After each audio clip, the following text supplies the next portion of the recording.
السلام عليكم ورحمة الله وبركاته. الحمد لله رب العالمين والصلاة والسلام على سيدنا محمد وعلى آله وأصحابه أجمعين. কিছু কথা বলবো, গুরুত্বপূর্ণ কিছু কথা। যারা আমরা নিজেকে ঈমানদার দাবি করি, নিজেকে মুসলমান দাবি করি, কথায় আমরা সব সময় বলি ইনশাআল্লাহ, আল্লাহর রহমতে, মানে আল্লাহর উপরে ভরসা করে সব সময় কথা বলি, মানে নিজেকে ঈমানদার দাবি করি। কিন্তু ঈমানদার দাবি করে বলা ব্যক্তিরাও যদি মনে করেন ঈমান দাবি করছে, ঈমান আছে, মুসলমান, কিন্তু ঈমানদার দাবি করার সত্ত্বেও সে চুরি করার সময় যদি বলে বিসমিল্লাহ, মদ খাওয়ার সময় যদি বলে বিসমিল্লাহ, হ্যাঁ, আকাম কুকাম করতে গিয়েও যদি আল্লাহর উপর তাওয়াক্কুল করে, মানুষ মারতে গিয়েও যদি বলে ইনশাআল্লাহ বিসমিল্লাহ, তারপরে মানুষের জীবন বিপদে ফেরানোর জন্য যদি সে আল্লাহর উপর ভরসা করে, দেশকে ধ্বংস করার জন্য যদি আল্লাহর উপর ভরসা করে, আচ্ছা এরা কেমন মুসলমান? এই মুসলমান কি আসলে মুসলমান? এদের সম্পর্কে আমি আপনাদেরকে কিছু গুরুত্বপূর্ণ যে কথাগুলি বলবো আর কি।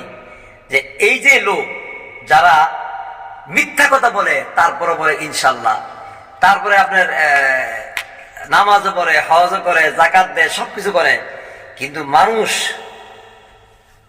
আল্লাহর চাইতে, আল্লাহ রসুলের চাইতে নেতাকে বেশি ভালোবাসে, নেত্রীকে বেশি ভালোবাসে, নেতার জন্য জান দিতে রাজি, নেত্রীর জন্য জান দিতে রাজি।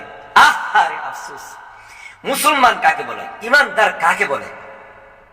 এবার দেখেন, যারা এই ধরনের কথা বলে এবং এর সাথে এগুলি করে, আল্লাহর উপর ভরসা করে, বিসমিল্লাহ বলে, ইনশাআল্লাহ বলে, সব কিছু করে, ধোঁকাবাজি করে, বদমাশি করে, মিথ্যা কথা বলে, মানুষের সাথে প্রতারণা করে, এই সমস্ত মুসলমান যারা ঈমানদার দাবি করে, তারা আসলেই কি মুসলমান না তারা কি?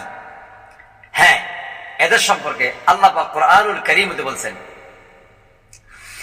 ইন্নাল মুনাফিকিনা ইউখাদিউনা আল্লাহ ওয়া হুয়া খাদিউহুম ওয়া ইযা কামু ইলাস সালাতি কামু কুসালা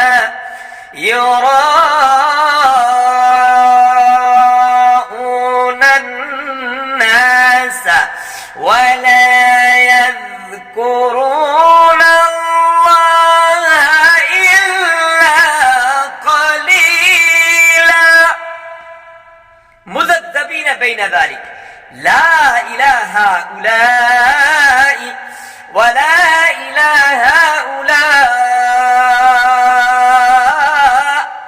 ومن يضلل الله فلن تجد له সাবিলা। এরা মুসলমান দাবি করে, ঈমানদার দাবি করে, কিন্তু ধোঁকাবাজি করে, মিথ্যা কথা বলে, মানুষকে ধোঁকা দেয়, প্রতারণা করে, সকল রকমের ষড়যন্ত্র, মানুষকে ধ্বংস করার পথ বেছে নেয়, সবকিছু করে। এদের সম্পর্কে আল্লাহ বলেন, এরা ঈমানদার দাবি করে ঠিক, মুসলমান দাবি করে ঠিক, নামাজ পড়ে ঠিক, কিন্তু ইন্নাল মুনাফিকিন, নিশ্চয়ই তারা মুনাফিক, ইউখাদিউনা আল্লাহ ওয়া হুয়া খাদিউহুম, তারা মনে করতেছে তারা আল্লাহকে ধোঁকা দিতেছে, আল্লাহকে প্রতারণা করতেছে। আল্লাহ বলেন ইউখাদিউনা আল্লাহ ওয়া হুয়া খাদিউহুম, না না, তারা নিজেরাই প্রতারিত হইতেছে। ইন্নাল মুনাফিকিনা, নিশ্চয়ই তারা মুনাফিক, ইউখাদিউনা আল্লাহ ওয়া হুয়া খাদিউহুম, তারা মনে করে তারা আল্লাহকে প্রতারিত করতেছে। না না, আল্লাহ বলেন তারা নিজেরাই প্রতারিত হইতেছে, অর্থাৎ তারা নিজেরাই ধ্বংস হইতেছে। কিভাবে? এরপর আসতেছে, এরপরে কি বলতে জানেন? ওয়াইদা কামু ইলা, এরা আবার নামাজ পড়ে, 5 ওয়াক্ত নামাজ পড়ে, নামাজ পড়তে পড়তে কপালে দাগ হয়ে গেছে। এমনও আছে দেখেন সকল বদমাশি করে আবার নামাজ পড়ে, এর নামাজ পড়তে কপালে দাগ হয়ে যায়, হজেও যায়, সবকিছু করে, নিজেকে বলে আমি জান্নাতি। আরেকটা জিনিস করে আপনাদেরকে, খুব গুরুত্বপূর্ণ কথা, যেই সমস্ত লোক নামাজ রোজা ইবাদত কইরা মানুষের কাছে এসে বলে, আমি তো তাহাজ্জুদ পড়ি, আমি তো নামাজ ফজরের নামাজ না পড়ে কোনো কাজেই বের হই না, আমি কোরআন তেলাওয়াত করি, এগুলি যখন মানুষের সামনে বলে, বুঝতে হবে এই লোক নিঃসন্দেহে কাট্টা একটা মুনাফিক। কারণ সে এটা বলার উদ্দেশ্য হলো সে নিজেকে দাবি করতেছে, মানুষের সামনে তুলে ধরতেছে আমি ভালো।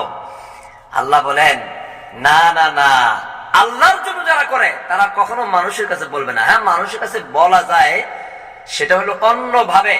যদি কেউ প্রশ্ন করে বা যদি কেউ ফায়দা হয় হাসিলবান হন কোনো কিছু বলার কারণে, এটা তাও আম ভাবে না, কিছু খাস লোকদেরকে আমল শিখানোর জন্য বলা যাবে। কিন্তু আম ভাবে সাধারণ সকলের কাছে বলে দেওয়া মানে আমি খুব ভালো মানুষ, হ্যাঁ এটা ভালো না, এটা ভালো না। এ সম্পর্কে দেখেন আল্লাহ কি বলেন, এরা নিজেরা প্রতারিত, আল্লাহর প্রতারিত মনে করে, কিন্তু আল্লাহ বলেন তারা নিজেরাই দিয়ে প্রতারিত হয়। ইখাদিউনাল্লাহ ওয়া হুয়া খাদিউহুম ওয়া ইযা কামু ইলাস সালাত, যখন তারা নামাজে দাঁড়ায়, ইলাস সালাত নামাজ যখন দাঁড়ায়, কামু কুসালা, এই কুসালা এটাকে কাসলান বলা হয়েছে, মানে অলসতা দাঁড়ায়। আবার এটা আরেকটা অর্থ ব্যাখ্যা করা হয়েছে কাকুতি মিনতি মানুষের দেখাবার জন্য একেবারে। আবার আরেকটা অর্থ হইলো কাসলান, নামাজ দাঁড়াইছে না মানে এই কোন রকম অলসতার সাথে দাঁড়াইছে। ইউরাউনান নাস, তারা নামাজ পড়ে মানুষকে দেখাইবার জন্য। আরে মানুষকে দেখাইবার জন্য নামাজ যারা পড়ে কোনো লাভ নাই, কোনো লাভ নাই।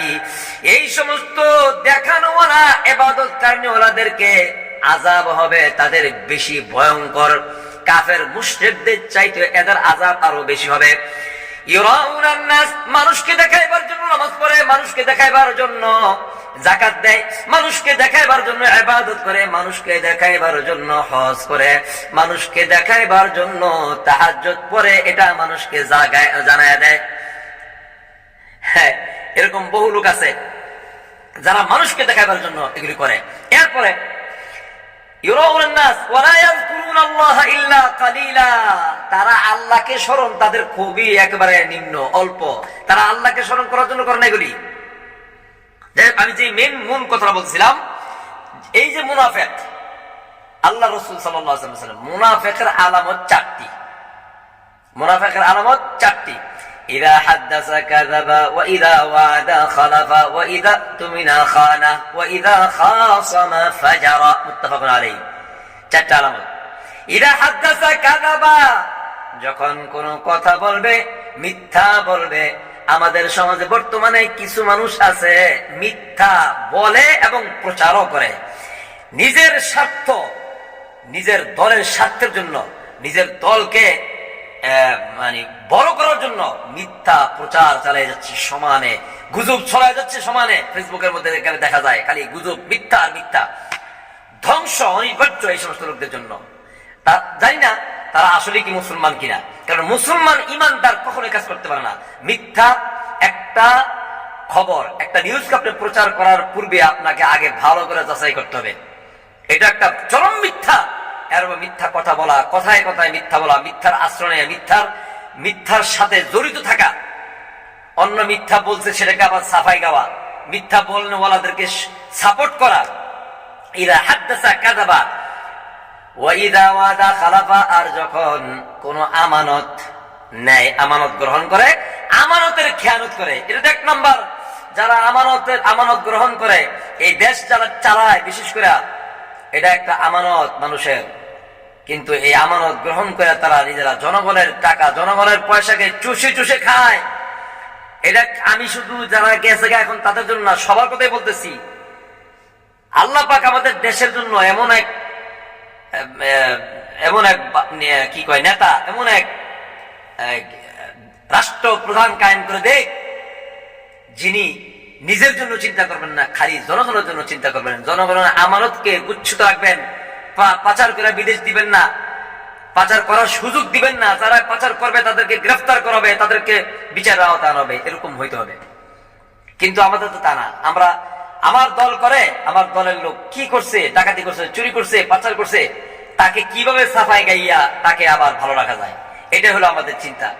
আহারে আহারে ইমানদার মুসলমান দাবি করে আবার ওইরা তুমি না খাওয়া না আমানতের খেয়ানত করা। আমানতের খেয়ানত আরো আছে। আমানতের খেয়ানত কি?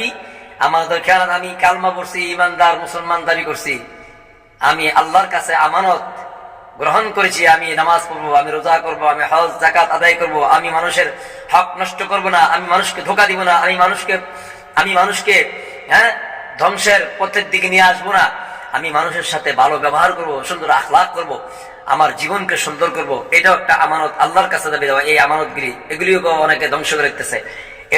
এটাও মুনাফিক। তুমি না খা না ওয়াইদা খাসামা ফাজারা ওয়াইদা ওয়াদান খালাফা।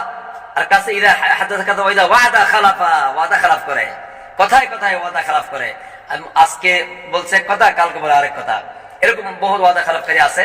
ওয়াইদা খাসামা ফাজারা, আর যখন ঝগড়া করে কঠোর ভাবে মানুষকে গালাগালি করে, অকট্ট ভাষায় গালাগালি করে। এগুলি মুনাফিকের আলামত। এগুলি থেকে আমাদের বাঁচতে হবে। এরপরে দেখেন এই মুনাফিক যারা, তারা জানি না, আল্লাহ পাক ভালো জানেন, এই মুনাফিক যারা, তারা কি আসলেই কি তারা সত্যিকার অর্থে, এখন এত কথা কি বলবো আমি, যদি কারো অন্তর, আমি হেদায়েত কোরআনের কথা হাদিসের কথা বলার পরও যদি এটাকে উপেক্ষা করে চলে, তাই তো তার অন্তর হয়ে গেছে ইয়ের মতো। কি বলবো, মুনাফিক তো আছেই, নমরুদ, হামান, ফেরাউন, কাফের, আবু জাহেল, এদের মতো এদের অন্তর হয়ে গেছে। এদেরকে কোরআন হাদিসের আলোচনা কইরাও কোনো লাভ নাই। আপনি কোরআন হাদিসের আলোচনা করবেন, বলবেন, এরা এটা উপেক্ষা করে চলবে, এটাকে দামই দেবে না, মূল্যায়ন করবে না। দূর মোল্লায় কি কয়, হুজুরে কি কয়, মৌলবী জঙ্গিবাদ বলে গালি দিবে। আরেকটা বিষয় হলো, এরপরে দেখেন এই লোকদের জন্য কি ভয়ঙ্কর শাস্তি। আল্লাহু আকবার। পৃথিবীতে কাফের, মুশরিক, বেঈমান, হিন্দু, বৌদ্ধ, খ্রিস্টান, নাসারা, এদের তো জাহান্নাম। এরা যে জাহান্নামী, এর থেকে সবচেয়ে নিম্নগামী, সবচেয়ে ভয়ঙ্কর যে জাহান্নাম, সেই জাহান্নামটা তাদের জন্য রাখা হয়েছে। আল্লাহ বলেন, ইন্নাল মুনাফিকিনা ফিদ দারকিল আসফালি মিনান নার। নিশ্চয়ই মুনাফিকদের জন্য ফিদ দারকিল আসফালি মিনান নার, সর্বনিম্ন ভয়ঙ্কর যে জাহান্নাম, সেই জাহান্নামটা মুনাফিকদের জন্য করা হবে এবং মুনাফিকদের আযাব বেশি হবে। আল্লাহ পাক আমাদেরকে মুনাফিকি চরিত্র থেকে হেফাজত করুক। আল্লাহ পাক আমাদেরকে হেফাজত করুক। মুনাফিকের বিষয়ে আর আলাদা একটা সূরা নাযিল করেছেন আল্লাহ, এই সূরাতুল মুনাফিকুন। ইযা জাআকাল মুনাফিকুনা ক্বালু নাশহাদু ইন্নাকা লারাসূলুল্লাহ। আরে মুনাফিকরা আপনার সামনে এসে সাক্ষী দিবে, রাসূলুল্লাহ, আল্লাহ আল্লাহ রাসূল এদেরকে সাক্ষী দিবে যে হ্যাঁ আপনারা সঠিক, কিন্তু পিছনে যাইয়া আপনার বিরোধিতা করবে। এই যে পিছনে যায় বিরোধিতা করা, সামনে এসে বলা যায় হুজুর হুজুর হুজুর, না আপনি ভালো হুজুর, আর পিছনে গিয়া হুজুরের বিরুদ্ধে বলা। আল্লাহ পাক আমাদেরকে এই মুনাফিক, ইনশাআল্লাহ সামনে এই মুনাফিকের আরো কিছু আলোচনা আছে, সৌদ মুনাফিক থেকে সামনে আলোচনা করব। এই মুনাফিকের চরিত্র থেকে আমাদেরকে বাঁচার তৌফিক দান করুক। ভাই, দুনিয়াটা চিরস্থায়ী না, আমাদের চলে যেতে হবে, কেউ থাকতে পারবে না। কেন আমরা নিজের দলকে বাঁচাবার জন্য মিথ্যা কথা বলি, নিজের দলের কাছে ভালো হওয়ার জন্য মিথ্যা বলি, নিজের নেত্রীকে ভালোবাসার জন্য মিথ্যার আশ্রয় নেই। নিজের নেত্রীকে ভালোবাসলে কি আপনারা জান্নাত দিবে আল্লাহ? এই নেতা নেত্রী এদেরকে ভালোবাসা জান্নাত দিবে আল্লাহ? কখনোই না। তাদেরকে ভালোবাসা কোনো লাভ নাই। আল্লাহ আল্লাহ রসুলকে ভালোবাসেন, কোরআনকে ভালোবাসেন, মহব্বত করেন। হ্যাঁ, যদি নেতা নেত্রী ভালো হয় তাদেরকে সাপোর্ট করেন, ভালো হইলে, ভালো না হলে সাপোর্ট করেন না। আরে ভাই, ভালো হোক আর না হোক, যা আমলে তা হোক, যেটা বলে এটা হোক, আমার নেত্রী খারাপ হইতেই পারে না, আমার নেতা খারাপ হইতেই পারে। নাউযুবিল্লাহ মিন যালিক। মানুষ তো ভুল হইতেই পারে, ভুল করতেই পারে, তাহলে আমি খারাপ হইলেও খারাপ বলবো না, এটা কেমন কথা? আল্লাহ পাক আমাদেরকে মুনাফিকি চরিত্র থেকে বাঁচার তৌফিক দান করুক এবং মিথ্যা থেকে বাঁচার তৌফিক দান করুক। আল্লাহ পাক আমাদেরকে সঠিক বুঝ দান করুক, আমাদের ঈমানকে তাজা করে দেখ, আমাদের আমলগুলিকে সুন্দর করার তৌফিক দান করুক, সুন্দর আখলাকি হওয়ার তৌফিক দান করুক। আমি এই কথাগুলি বলছি সকলের উদ্দেশ্যে। সকল ভাই বোন যারা আছেন ইমানদার মুসলমান, আপনারা দয়া করে মেহেরবানি করে আল্লাহর রাস্তে, আল্লাহর জন্য আমি আপনাদেরকে বলতেছি, আল্লাহর কসম, আল্লাহর জন্য, আল্লাহ আমাকে আগে তুমি ইসলাহ হওয়ার তৌফিক দান করো। আল্লাহ পাক তুমি সবাইকে সুন্দরভাবে জীবন গড়ার তৌফিক দান করো। আল্লাহ পাক আমাদেরকে ইহকালীন ও পরকালীন জিন্দেগীর শান্তির ব্যবস্থা করে দেখ। আমিন। آمين وجزاكم الله خيرا والسلام عليكم ورحمة الله وبركاته أقول قولي هذا وأستغفر الله العظيم لي ولكم